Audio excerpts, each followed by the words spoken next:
மேம்போக்கான அரசியல் பண்ணிட்டு சும்மா வீட்டுக்குள்ளேயே ஒரு ஃபோட்டோ வச்சுட்டு அது அரசியல் பண்ணுற காரணமே போதைக்கு அடிமையான ஒரு 6 மணிக்கு மேலே வெளில வர மாட்டாங்க. அந்த நடிகர், அவர் கூட இருக்கக்கூடிய நடிகை கும்பல், இவர்களும் ட்ரக் அடிக்டாக இருப்பது கிட்டத்தட்ட உறுதியாக இருக்கிறது. ஆனால் தாவேக தரப்பில் பாசிசத்தை எதிர்க்கிறோம்னு சொல்கிறாங்க.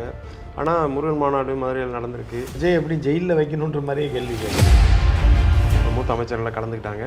ஆனால் மூத்த அமைச்சர் நீங்கள் வயசில் வச்சு தானே சொல்கிறீங்க, அறிவில் வச்சு சொல்கிறீங்க. எலெக்ஷன் டைமில் ஏடிஎம்கே வந்து பிஜேபி கழட்டி விட வாய்ப்பு. இப்போ திருப்பி நீங்கள் எடப்பாடியார் ஜெயிலுக்கு போகணும், அவர் நாசமாக போகணும் தானே. துரைமுருகன் அவரை வந்து கட்சியிலேருந்து ஒதுக்கப்படுகிறார் அப்படின்னு. அதே காவிரி பிரச்சனை பேச்சுவார்த்தை, புதுமையை என்ன பண்ணியிருக்கீங்க? இப்போ ராமதாஸ் அவர் வந்து அன்புமணி வந்து அவரை டோட்டலாக ஒழிச்சு கட்டணுன்றது தான் இருக்கார். அன்புமணி பிடிவாதமாக இருக்கிறதுக்கு எதுன்னு காரணம்? பதவி வெறி தான், வேற என்ன. மனைவி வெறியும் ஒரு காரணம். அன்னை அன்பான சுவைக்கு அன்னை மசாலா. சார் வணக்கம் சார். வணக்கம் வணக்கம். மீண்டும் ஒரு சந்திப்பு சார். நிச்சயமா இந்த ட்ரக் இஷ்யூ சார் பெருசாக போயிட்டுருக்கு. அதில் ஸ்ரீகாந்த் சிக்கிட்டார், இப்போ கிருஷ்ணா அஃபீஷியலாக அரெஸ்ட் பண்ணியிருக்காங்க. இந்த விஷயத்தை பார்க்கும்போது வந்து எல்லா அரசியல் தலைவர்களும் கருத்து தெரிவிக்கிறாங்க சார். அப்படி இருக்கும்போது வந்து தாவேக தரப்பில் இன்னும் வந்து ஒரு சினிமா ஓட்டத்தோட நேரடி தொடர்பு நம்பர் 1 ஹீரோ. அப்படி இருக்கும்போது தாவேக தலைவராக அவங்க சைட்லேருந்து இன்னும் பெருசாக ஒரு அறிவிப்பு எதுவும் வரலையே. அவர் மாட்டி இல்லைன்னா நம்மளை ஏதாவது சிக்க வச்சிட்டாங்கன்னா போச்சு அப்படின்ற ஒரு பயமாக இருக்கலாம். ஏன்னா அவர் மேலேயும் சில குற்றச்சாட்டுகள் சிலர் கிளப்புறாங்க. அது எந்த வேலையில் உண்மை என்னன்னு தெரியல. 7 மணிக்கு மேலே 6:30 மணிக்கு இருட்டிச்சுன்னா வானம் கருப்பாயிடுச்சுன்னா விஜய் வெளியே பார்க்க முடியாதுன்றாங்க. ஸோ அதற்கு காரணம் கூட சில காரணங்கள் சொல்கிறாங்க. அதை நம்ம நேரில் பார்க்காம சொல்ல முடியாது. ஆனால் ஆதாரபூர்வமாக சிலர் அவர்கள் கூடயே சுற்றின ஒரு பெண் பாடகிலாம் இருக்குது. அதெல்லாம் சமிக்கையை சொல்லியிருக்கு. என்னென்னா அடுத்து இந்த நபருக்கு மேலே பிடிக்கலாம் அப்படின்னு. ஸோ இது வந்து விசாரணை நடத்தப்பட வேண்டியது தான். போலீஸார் வந்து விசாரணை நடத்தப்படணும். சப்போஸ் இதில் நம்ம வாயை திறந்து நம்மளை பிடிச்சிட்டாங்கன்னா என்ன பண்ணுறது அப்படின்ற மாதிரியாக இருக்கலாம். ஏன்னா அந்த குரூப்பும் அந்த நடிகர், அவர் கூட இருக்கக்கூடிய நடிகை கும்பல், இவர்களும் ட்ரக் அடிக்டாக இருப்பது கிட்டத்தட்ட உறுதியாக இருக்கிறது. எனவே அந்த விஷயத்தில் ஏதாவது ஸ்ரீகாந்த் கிருஷ்ணான்னு சொல்லி நம்மளை காட்டி விட்டாங்கன்னா நம்மளும், ஏன்னா இது வந்து நீங்கள் ஷாருக்கான் பையனே பிடிச்சி உள்ள வச்சாங்க. அது போலி வழக்கு தான். இருந்த போதிலும் அந்த போலி வழக்காக இருந்தாலும் கை அங்கே வரைக்கும் வைக்க முடிச்சு. புரியுதா? போதைப் பொருளுக்கு அமெரிக்காவாக இருந்தாலும், அமெரிக்க அதிபருடைய மகளாக இருந்தாலும் கடந்த காலத்தில் அப்படிலாம் நடந்திருக்கு. போதைப் பொருள் விவகாரத்தில் மட்டும் அப்புறம் பெண் விவகாரம், இந்த 2 விவகாரத்தில் மட்டும் யாராக இருந்தாலும் கை வச்சுருவாங்க. ஸோ அந்த வகையில் இந்த விஜய்க்கு அந்த பயம் இருக்கலாம். ஒரு வேளை நம்மகிட்ட விசாரணைக்கு வந்துட்டாங்கன்னா என்ன பண்ணுறதுன்னு. அதை அவர் பயன்படுத்துவாரா பயன்படுத்த மாட்டாரா அப்படின்றத நம்ம சொல்ல முடியாது. இருந்தாலும் அவர் மேலே பலரும் சந்தேகத்தை கிளப்புகிறார்கள். அவரோட நெருக்கமாக கடந்த காலத்தில் இருந்தவங்க அவர் போதைக்கு அடிமையானவர், 6 மணிக்கு மேலே வெளில வரமாட்டாருன்றதுக்கு காரணம் இதுதான். 7 மணிக்கு மேலே அவர் வரமாட்டார், அவர் வெளியூருக்கு போகாதது காரணம் இதுதான். அரசியலில் தீவிர பிரச்சாரத்தில் இறங்காத காரணம் இதுதான். மேம்போக்கான அரசியல் பண்ணிவிட்டு சும்மா வீட்டுக்குள்ளேயே ஒரு ஃபோட்டோ வச்சுட்டு அதுக்கு மாலை போடுறது, பூவை போடுறதுன்னு போட்டு அரசியல் பண்ணுற காரணமே தான் வந்து இந்த மாதிரிலாம் இருக்கக்கூடாதுன்ற மாதிரி நம்மளை காட்டி கொடுத்து விடுவார்கள் என்ற அச்சத்தில் இருக்கான்ற மாதிரி சிலர் சொல்கிறாங்க. அது என்னன்னு தெரியும். Okay sir. அதுக்கப்புறம் தாவேக்கா மேலே வைக்கிற இன்னொரு குற்றச்சாட்டு வந்து இப்போ சமீபத்தில் முருகன் மாநாடு நடந்துச்சு சார். எல்லா அரசியல் கட்சிகளும் வந்து ஒரு ஏதோ முருகன் எக்ஸிபிஷன் சொல்லுங்கள், மாநாட்டு முருகன் அவங்க அப்படி தானே சார் சொன்னாங்க. அதனால் சொல்கிறேன். நிறைய கட்சிகள் அவங்கவுங்க தலைவர்கள் முன் வந்து அறிக்கைலாம் ரிலீஸ் பண்ணாங்க. இன்னும் நிறைய பேர் கருத்து தெரிவிக்கிறாங்க. ஒன்று ஆதரவாக தெரிவிப்பாங்க, இல்லை எதிர்ப்பாக தெரிவிப்பாங்க. அது அவங்களோட கருத்தை பொறுத்தது. ஆனால் தாவேக தரப்பில் பாசிசத்தை எதிர்க்கிறோம்னு சொல்கிறாங்க. ஆனால் முருகன் மாநாடு மாதிரியில் நடந்திருக்கு. பாசிசம்னா அவங்களுக்கு என்னன்னு தெரியுமா? முதல்ல முருகன் மாநாடு நடந்து அதை போய் எதிர்த்தானே பிடிச்சி உள்ளே போட்டாங்கன்னா என்ன பண்ணுறேன்? நீங்கள் வந்து சிக்கல் விஜய் எப்படி ஜெயிலில் வைக்கணுன்ற மாதிரியே கேள்வி கேட்குறீங்க. அது வந்து முருகன் எக்ஸிபிஷன். அது ஓகே, விதவிதமாக முருகன் படத்தை வரைஞ்சி வச்சு பெரிய செலவுன்னு. அதுதான் இதெல்லாமே அடுத்த நாள் எங்கே போச்சு அந்த சிலை எடுத்துகிட்டு போயிட்டாங்க. அதான் எக்ஸிபிஷனில் பார்த்தது இல்லையா நீங்கள்? பார்த்துருக்கேன். 45 நாளைக்கு போடுவாங்க அந்த இது தீவு திடல்லாம். பெரிய பெரிய இதெல்லாம் பாம்பே சர்க்கஸ் இருக்கும், நாய் இருக்கும், புலி இருக்கும், குரங்கு இருக்கும், எல்லாமே இருக்கும். அந்த ராட்டினம் இருக்கும். அவ்வளோ பெரிய ராட்டினத்தை எங்கடா தூக்கிட்டு போனாங்கன்னு பார்த்தீங்கன்னா 45 நாள் கழிச்சு இருக்காது. இந்த எக்ஸிபிஷன் டயத்தில் மட்டும்தான் இருக்குது. எல்லா ஊர்லேயும் எக்ஸிபிஷன் போடுவாங்க. அந்த மாதிரி இவங்க மதுரை அவுட்டரில் எக்ஸிபிஷன் போட்டிருக்காங்க, முருகன் எக்ஸிபிஷன் போட்டிருக்காங்க. முருகன் கட் அவுட்லாம் வச்சுட்டு ஓகே இதெல்லாம் போட்டு வச்சுட்டு அது முடிச்சோன்னே எடுத்துகிட்டு போயிட்டேன். இப்போ அடுத்த ஊரில் பிளான் பண்ணுவாங்க. செஞ்ச கட் அவுட் வேலை ஆயிடக்கூடாதுன்னு கோயம்புத்தூரில் முருகன் மாநாடுன்னு ஒன்று போடுவோம் அப்படின்னு கூட பேசிக்கிட்டு இருக்கா தகவல். ஊருக்கு கொண்டு போய் வித்த காட்டுவோம். அந்த கம்பியில் நடக்கிறவங்கலாம் பார்த்துட்டு போய் கம்பிக்குள்ளே பாய்வாங்க, தீயை பொருத்தி வச்சு உள்ளே குதிப்பான், மேலே கம்பியில் நடப்பான் ஒரு கம்பை வச்சுக்கிட்டு. ஸோ இதெல்லாம் பார்த்திங்கன்னா அந்தந்த நேரத்தில் இப்போ கரெக்டாக அந்த இது முடிஞ்சோடனே அரை மணி நேரத்தில் எல்லாத்தையும் கழட்டிடுவோம். ஆணி அடித்தது கூட தெரியாது தரையில். கொண்டு போய் அப்படியே அடுத்த தெருவில் இப்போ வடசரவாக்கத்தில் போட்டோன்னா கோடம்பாக்கத்தில் சாயந்தரம் போட்டுருவான். போய் தூங்கி எழுந்திரிச்சு அடுத்த நாள் காலைல தாம்பரத்தில் போடுவான். ஸோ அந்த மாதிரி தெரு தெருவாக பிச்சை எடுக்கிறவங்க பார்த்தீங்கன்னா மூவ் பண்ணிக்கிட்டே இருப்பாங்க. ஸோ அந்த மாதிரி இவர்களும் இப்போ இது வந்து வேறு விடுதலை இந்த கட் அவுட் வேஸ்ட் ஆகிடக்கூடாதுன்னு போடுறதுக்கான பிளான். ஸ்டேஜில் வந்த வீடியோவில் அண்ணாவை வந்து கொஞ்சம் அதை தான் சொல்கிறேன். இப்போ அண்ணாவை எதிர்த்து அவங்க இந்த மாதிரி வீடியோ போட்டான்னு விஜய் கேட்டால் விஜய் தூக்கி திகார் ஜெயிலில் வச்சிட்டாங்கன்னா அதுக்கு தான் நான் சொல்கிறேன். Okay okay. நீங்கள் வந்து கமலஹாசன் மாதிரி தான் நான் சொல்கிறேன். என்னென்னா விஜய் வெளியில் இருக்கணுன்றது இல்லை, வெளியில் இருந்தால் நல்லா இருக்கும்னு நீங்கள் நினைக்கிறீங்க. அப்படி தான். ஓகே. அந்த ஆங்கிளில் தான் நீங்கள் கேட்குறீங்க. ஸோ அதனால் விஜய் வந்து பல சிக்கலில் இப்போ போதைப் பொருள் சிக்கலில் விஜய் வாயை திறந்தால் விசாரணை ஆரம்பிச்சிடும். ஓகே.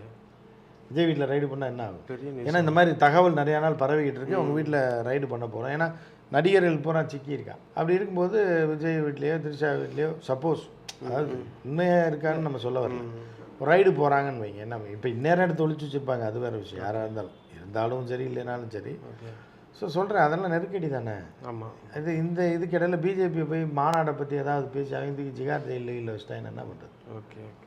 ஸோ அதனால பயந்துட்டு இருப்பாங்க. அதுக்கப்புறம் இந்த பக்கம் அதிமுக இப்போ அந்த மாநாட்டில் வந்து அவங்க கட்சி மூத்த அமைச்சர்கள் கலந்துக்கிட்டாங்க. ஆனால் மூத்த அமைச்சராக இருந்தவர்கள் அதான் மூத்த அமைச்சர் நீங்கள் வயசில் வச்சு தானே சொல்கிறீங்க, அறிவில் வச்சு சொல்லல. மூத்தனா வயசில் தான். அரசியலுக்கு வந்து ரொம்ப நாளாக இருக்காங்கன்றனால நீங்கள் மூத்த அமைச்சர், மூத்த விஞ்ஞானிகள் கூட நீங்கள் சொல்லலாம்.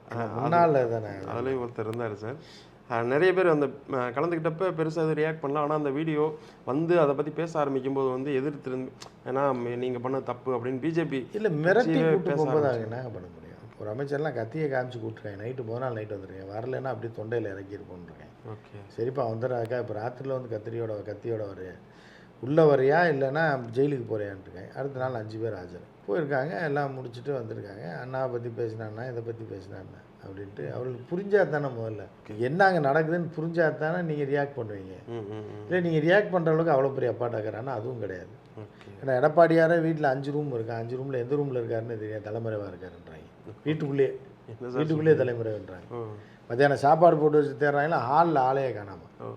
காலையில் டிஃபனில் இந்த ரூமில் இருந்தால் போய் பிடிச்சி கூப்பிட்டு வந்திருக்காங்க, வாங்க சாப்பிடுவாங்க. மத்தியானம் அந்த ரூமில் போய் பார்த்தா ஆளை காணாமல் 3ஆவது ரூமில் படுத்துருக்காரன் கட்டில் கடியில். பதில் சொல்ல முடியாது. ஏன்னா இந்த இதுக்கெல்லாம் கேட்பாங்க, நம்ம வீட்டில் கேட்டால் கூட பதில் சொல்ல முடியாது. நம்ம எப்படி வெளில போகிறோம்னு சொல்லி அவர் தலைமறைவாக வீட்டுக்குள்ளே இருக்காரு. ஓகே. அப்படி இருக்கும்போது அவர்கள் என்ன பதில் சொல்ல முடியும்? அவர் வந்து இந்த அண்ணா வந்து இது பண்ணிட்டாங்க அப்படின்னு சொல்லிட்டு அவரும் வந்து கொஞ்சம் கடுமையான வாதத்தை முன் வச்சிருக்காரு. அவர் வார்த்தை எங்கே இருக்கார்? அவர் தான் வச்சாருன்னு உங்களுக்கு தெரியுமா? எவனாவது பேப்பரில் எழுதி எடப்பாடியார் கொடுத்தாருன்னு கொடுத்தா என்ன பண்ணுவீங்க? அந்த மாதிரி அவர் வந்து பேட்டி கொடுத்தாரா? அவர் பேர் போட்டு வந்துச்சு. அவர் பேர் விஜய் அதே தாங்க செய்கிறது. எவனோ ஒருத்தன் எழுதி கையெழுத்து ரப்பர் ஸ்டாம்ப் வச்சு கொடுத்துருவாங்க. ஓகே. நீங்கள் நாளைக்கு ஏதாவது சிக்கல்னு போய் கேட்டிங்கன்னா நான் கொடுக்கல, யார் சொன்னான்ருவாங்க. ஓகே. இப்போ எடப்பாடியார் வந்து பேட்டி கொடுத்தாருன்னா நம்பலாம். ஓகே. எடப்பாடியார் வீட்டில் எவனா எழுதி கையெழுத்தை போட்டு கொண்டு அப்படியே ரோட்டில் தூக்கி போட்டான்னா அதை எடுத்து மீடியாவில் பிரேக்கிங் போட்டாங்கன்னா எடப்பாடியாரும் பேசாமல் இருப்பார். சரி நம்மளுக்கு வேலை யாரோ தம்பிகள் இந்த வேலையை செஞ்சுருக்கான்னு சொல்லி எடப்பாடியார் வெளியே வந்து கண்டிச்சாரா? இல்லை இல்லை. அப்போ அவர் வீட்டுக்குள்ளேயே தலைமறைவாக இருக்கார். இருக்கவர் எப்படி வந்து இது பண்ண முடியும்? பாவம். ஓகே. அதுக்கப்புறம் இப்போ சமீபத்தில் வந்து திமுகவில் ஒரு சலசலப்பு ஒன்று வந்துச்சு. அது வதந்தியாக தகவலான்னு கன்ஃபார்ம் பண்ணாது போது துரைமுருகன் அவரை வந்து கட்சியிலேருந்து ஒதுக்கப்படுகிறார் அப்படின்னு ஒரு செய்தி ஒன்று கேள்விப்பட்டோம். உண்மைதானா சார்? இல்லை, துரைமுருகனை கட்சியிலேருந்து எப்படி ஒதுக்குவாங்கன்னு தெரியல. ஏன்னா அவர் பதவியை வந்து டிஆர் பாலு அவருக்கு கொடுத்துட்டு அப்படி மாற்ற போகிறதா பேசிக்கிறாங்க. இல்லை, அரசியலில் வந்து அடுத்தடுத்த கட்டங்கள் வரதானே செய்யும். இப்போ துரைமுருகன் வந்து சில லூஸ் ஸ்டாக் விட்டுட்டுருக்காரு. அவர் வந்து செயல்பாட்டில் ஒரு நீண்ட காலமாக எத்தனை வருஷம் தான் அமைச்சராக இருப்பார். ஒரே காலகாலத்துக்கு இருந்தாருன்னா ஒரு மாற்றம் வேணும்ல. ஓகே, புரியுதா உங்களுக்கு? ஸோ அந்த மாதிரி இருக்கிறதுக்கு கட்சி வந்து தான் முடிவு பண்ணும் ஒரு மாற்றுறதுக்கு. ஏன்னா டிஆர் பாலுவும் நீண்ட காலமாக துரைமுருகனுக்கு இணையான ஒரு காலங்களை திமுகவில் இருந்திருக்காரு. இக்கட்டான சூழல்லாம் சிறைவாசாரு. அதனால் தப்பு கிடையாது. அவர் தான் இருக்கணும், துரைமுருகன் தான் இருக்கணும். என்ன அவசியம் இருக்குது? ஓகே. ஏன்னா துரைமுருகனுக்கு இப்போ கெட்ட பேர். போன முறை ஜெயிச்சதே தலை தப்பிச்சது தம்புரான் புண்ணியம்னு வாங்கி ஒரு பழமொழி. ஓகே. அந்த மாதிரி போன டைம் ஜெயிச்சதே நிறுத்தி வச்சு ஜெயிச்சார். இந்த ஒரு முறை நான் கடைசியாக இருந்துக்கிறேன். எத்தனை முறை தான் கடைசி? எனக்கு தெரிஞ்சு 3வது எலெக்ஷனுக்கு முன்னாடியே இதான் கடைசின்னு சொல்லியிருக்காரு. இப்போ 3வது கடைசி முறையே 15 வருஷம் ஆச்சு. ஸோ அந்த மாதிரி இருக்கும்போது மாற்றுறது நல்லது தான், புதிய ரத்தங்களை பாய்ச்சிருது. அதே மாதிரி இன்னொன்று அதுதான் கேட்க வந்தேன் சார். என்னென்னா உதயநிதி அவர்கள் வந்த பின்னாடி வந்து இந்த மூத்த அமைச்சர்கள் ஓரங்கட்டப்படுகிறார்களோ அப்படின்னும் ஒரு தோணுது இல்லையா? ஏன்னா நம்ம சீனியர்கள் இருக்கிறது கட்சிக்கு நல்லது தானே சார்? சீனியர் இருக்கிறது. இப்போ வீட்டுக்குள்ளே வந்து வயதான ஒருத்தர் பேங்க்கில் வேலை பார்ப்பார், மேனேஜராக இருந்திருப்பார். ஊரில் உள்ளவங்க பூரா மாட்டுவார். நீங்கள் போனீங்கன்னா எவனையும் மதிக்காமல் இருப்பாங்க. 58 வயசு 60 வயசு ரிட்டையர் ஆனோடனே மரும பால் வாங்க விட்டுருவாங்க. ஓகே. ஆமாம், பால் வாங்கிட்டு வாங்க, கீரை வாங்கிட்டு வாங்க, இல்லைன்னா எப்படி இருந்த மனுஷன் இப்படி ஆகிட்டாருன்ற மாதிரியான ஒரு நிலைமை இருக்குது. அது காரணம் என்ன? இயலாமை, வயசாகி போச்சு. அவனா அப்புறம் வந்து காய்கறி கீரைலாம் வாங்கிட்டு விட்டுருவாங்க. பிள்ளைய ஸ்கூலில் விட்டுறது, மூக்கு துடைக்கிறது. 65-70 வயசு ஆயிடுச்சுன்னா இந்த தாத்தாட்ட போ ஜட்டி மாட்டி விடுங்க பாப்பாவுக்கு அப்படின்னு. எப்படி இருந்த மனுஷன் ஆர்மியில் இருந்திருப்பார். சீமான் சொல்லுமா AK-72 வச்சு சுட்டுக்கிட்டு இருந்தவரை கூப்பிட்டு சின்ன பிள்ளைங்களுக்கு மூக்கு சிந்த விட்டுருவாங்க வீட்டில். ஏன் விடுறாங்க? திருப்பி இப்போ AK-72 கொடுத்தீங்கன்னா அவரால் சுட முடியுமா? சீமான் மாதிரி சுட முடியாது. ஸோ அதனால அவரோட இன்னைக்கு தன்மை மெதுவாக தான் அவரால் நடக்க முடியுன்றப்ப சரி பாப்பாவுக்கு மூக்கு சுற்றி விடுங்க, ஸ்கூலில் விட்டுவாங்க, தயிர் பாக்கெட் வாங்கிட்டு வாங்க, இதுதான் பண்ண முடியும். ஸோ அப்படி வயசானவர்கள் அனுபவசாலிகள் வீட்டில் வச்சுருப்பாங்க. அவருடைய அனுபவங்கள் தேவை தான். அதுக்காக அவரை டப்புன்னு ஒரு பைக் ரேஸுக்கு அனுப்ப முடியுமா? சின்ன வயசில் பைக் ரேஸில் போனார், இப்போ போனார்னு 70 வயசில் கொண்டு போய் பைக் ரேஸில் விட முடியுமா? விட முடியாது. அவரை பாதுகாப்பாக தான் பார்த்துருக்கணும். அந்த மாதிரி பழையவர்களை தூக்குறதுன்றது ஒரு அவர்னா கமேனியா எதற்கும் இது பண்ணாமல் அமெரிக்காவுக்கே சவால் விட்டது. அது ஒன்றுமே கிடையாது. அதே மினிஸ்ட்ரி, அதே கிணறு, அதே இது, அதே வாய்க்கால், அதே மண்ணல்றாரு. திருப்பி மழை பெஞ்சோடனே மண் அடிச்சுட்டு போயிடும், அந்த காசு பூரா வந்துடும். இப்படி எவ்வளோ நாளைக்கு அவர் வச்சுட்டு இருக்க முடியும்? புதிய திட்டங்கள் என்ன பண்ணியிருக்காரு அவர்? அதே காவிரி பிரச்சனை, பேச்சுவார்த்தை, கேரளாக்காரனோட பேச்சுவார்த்தை. இது எதுக்கு ஒரு அமைச்சர்? புதுமையை என்ன பண்ணியிருக்கீங்க இந்த 10 வருஷத்தில் வந்து என்ன அவர் இப்போ சாதிச்சிருக்காரு அப்படின்னு கேள்வி கேட்டிங்கன்னா ஒன்றுமே இருக்காது. ரெகுலர் கான்ட்ராக்ட், வாய்க்கா வெட்டுறது, வாய்க்கா பூசுறது, மலையில் அடிச்சுட்டு போயிடுச்சுன்றது. இதே செய்கிறதுக்கு ஒரு அமைச்சர் வந்து இத்தனை காலமாக புதிய டெக்னிக்கை கையாளாமல் புதுசாக வந்தால் ஏதாவது பண்ணுவாங்கன்னு ஒரு நம்பிக்கையில் தான் அது மாதிரி பண்ணிடுவாங்க. ஓகே. அதுக்கப்புறம் இந்த தைலாபுரம் தோட்டத்துக்கு வந்தோம்னா இப்போ ராமதாஸ் அவர் வந்து நான் கட்சியில் நான் இருக்க வரைக்கும், ஆக்டிவாக இருக்க வரைக்கும் நான் தான் இருப்பேன் தலைவர், இவர் வந்து அன்புமணி செயல் தலைவராக இருப்பார் அப்படின்னும் ஒரு அறிக்கைலாம் கொடுத்துருக்காரு. அதுக்கப்புறம் நான் உருவாக்க போகிற கூட்டணி வந்து நல்ல கூட்டணியாக இருக்கும், வித்தியாசமான கூட்டணியாக இருக்கும், வெற்றி பெற கூட்டணியாக. ஆந்திராக்காரனோட போய் சேர போகிறாரு. வித்தியாசமான கூட்டணி. கேரளாக்காரனோட ஆந்திராக்காரனி கூட்டணி. மார்க்சிஸ்ட் கம்யூனிஸ்ட் கேரளாவில் இருக்குது, ஆட்சியில் இருக்குது. இந்த பக்கம் சந்திரபாபு நாயுடோட வித்தியாசமான கூட்டணி வைக்க போகிறாரு. அவர் தான் சொல்லி இதே இத்து போன கூட்டணி தான். ஒன்று இங்கிட்டு வருவார், இங்கிட்டு சேர்க்க மாட்டாங்க திமுகவில். அதிமுகவை போட்டு கிடக்கிறதுக்கு என்ன பேச்சு பாருங்க, அவருக்கு தேவையாதெல்லாம் வயசான காலத்தில். ஓகே. இல்லை சார், அதுதான். ஏன்னா மகனோட மல்லுக்கு நின்னார். அதுக்கப்புறம் நீங்கள் செயல் தலைவராக இருங்க, நான் வந்து தலைவராக இருந்துக்கிறேன். ஏன்னா அவர் உதாரணம் எங்கே காட்டுறாருன்னா, கலைஞர் இருந்த வரைக்கும், வீல் சேரில் இருந்த வரைக்கும் வந்து முக ஸ்டாலின் அவ்வளோ அன்பாக கவனிச்சுக்கிட்டாரு. சின்ன முணுமுணுப்பு கூட இல்லை. அப்பாவை தலைவராக வச்சுருந்தாரு, அவர் செயல் தலைவர். அவங்க அப்பா வேறு, இவங்க அப்பா வேறு இல்லை. ஓகே. ராமதாஸ் பையன் தானே அவர். ஆமாம். அப்புறம் எப்படி இருப்பார்? ராமதாஸ் மாதிரி தான் இருப்பார். ஓகே. அவர் கலைஞர் பையன், கலைஞர் மாதிரி இருந்தார். ஓகே. அந்த இதை வந்து கம்பேர் பண்ண முடியுமா? ஓகே. இப்போ தீபாவளிக்கெலாம் பார்த்தா பக்கத்து வீட்டுக்காரி பட்டு சேலை எடுத்து வந்து இந்த வீட்டில் காமிச்சு 7.5 கூட்டி விட்டுருவாங்க. அந்த மாதிரி தான் இருக்குது இப்போ ராமதாஸ் அவர்கள் பண்ணுறது. ஓகே. இவர் கட்சியை வளர்க்குன்னு சொந்த மகனே வந்து கையை விட்டு போகிற நிலமையில் இருந்தால், ஓகே, இதுக்கு போய் அவங்க அடுத்தவங்க பார்த்து வைத்தறிச்சல் போட்டு ஆசைப்பட்டு என்ன பிரச்சனை இருக்குது அப்படின்ற மாதிரி தான் ராமதாஸ் அவர்கள் தான் கடைசி வரைக்கும் இருப்பார். அப்படிதான் இருக்கணும். இதுதான் உலக நியதி. ஓகே. அன்புமணி வந்து இப்போ அவரை டோட்டலாக ஒழிச்சு கட்டணுன்றது தான் இருக்கார். அது நடக்காது. ராமதாஸ் தலைமையில் தான் அந்த கட்சி இருக்கும், கூட்டணி இருக்குன்னு நம்ம பார்க்கலாம். ஓகே. அன்புமணி இவ்வளோ பிடிவாதமாக இருக்கிறதுக்கு எதுன்னு காரணம்? பதவி வெறி தான், வேற என்ன. அந்த கட்சிக்கு தலைவராகி எல்லா அதிகாரம் நம்ம கைப்பற்றி அப்பாவை தூக்கி கிணத்துல தள்ளி விட்டணுன்றது. கிணத்துல தள்ளி விட்டணும் மீன்ஸ் தனியாக வீட்டில் வச்சுக்கணும். Okay okay okay. அந்த மாதிரி பதவி வெறி தான். இல்லை, பண வெறி, பேராசையும் பதவி வெறியும் தான் காரணம். மனைவி வெறியும் ஒரு காரணம். மனைவி போடுற டார்ச்சரு, அவங்களோட நெருக்கடி, குடும்பத்துலேயும் நெருக்கடி, வெளியே வந்தாலும் நெருக்கடி. என்ன ஒரு மனுஷன் என்ன பண்ணுறது? ஓகே. அந்த மாதிரி தான். இந்த நிலையில் வந்து முன்னாடியெல்லாம் இப்போ யூடியூப் பேட்டியெல்லாம் கொடுக்க மாட்டார். இப்போ எல்லா இன்டர்வியூலையும் பேட்டி கொடுக்க ஆரம்பிச்சிட்டாரு. அதில் வந்து திரும்ப அவர்களை பற்றி வந்து சொல்லும்போது ஒரே ஒரு எனக்கு கவலை தான், அவருக்கு இன்னும் கல்யாணம் ஆகலை அப்படின்னு சொல்லி அது ரொம்ப சுமூகமாக பேசுகிறாருல. ஒருவேளை திமுக கூட்டணியில் வந்து துண்டு போட ட்ரை பண்ணுறாரோ அப்படின்னும் நிறைய பேர் சொல்கிறாங்கல்ல, அதை எப்படி பார்க்குறீங்க? இல்லை, அவர் துண்டு வந்து எங்கே வேணாலும் போடுவார். ஏன்னா பஸ் ஸ்டாண்டில் பார்த்தீங்கன்னா பஸ் முன்னாடி வருது, அதுக்குள்ளே ஜன்னல் வழியாக போட்டு விட்ருவாங்க. ஓகே. அந்த மாதிரி துண்டோடு அவர் இருக்காருன்றது எல்லாருக்குமே தெரியுது. ஆனால் பஸ்ஸில் ஏற்கனவே அது ரிசர்வேஷன் பஸ்ஸுன்றதுனால கொஞ்சம் சிக்கல், இடம் இல்லாத ஒரு சூழ்நிலையில் இருக்குது. இதனால் அரசியல் எது வேணாலும் நடக்கலாம். ஜன்னல் வழியாக கூட ஏறி குச்சி உள்ளே போகலாம். ஓகே. ஸோ அது என்ன நடக்குதுன்னு தேர்தல் நெருங்க தான் நமக்கு தெரியும். ஓகே. அதுக்கப்புறம் கடைசியாக சார், திமுக கூட்டணி. இந்த கூட்டணி வந்து கிட்டத்தட்ட 4-5 எலெக்ஷனாகவே வந்து அவங்களுக்கு வெற்றி தான்.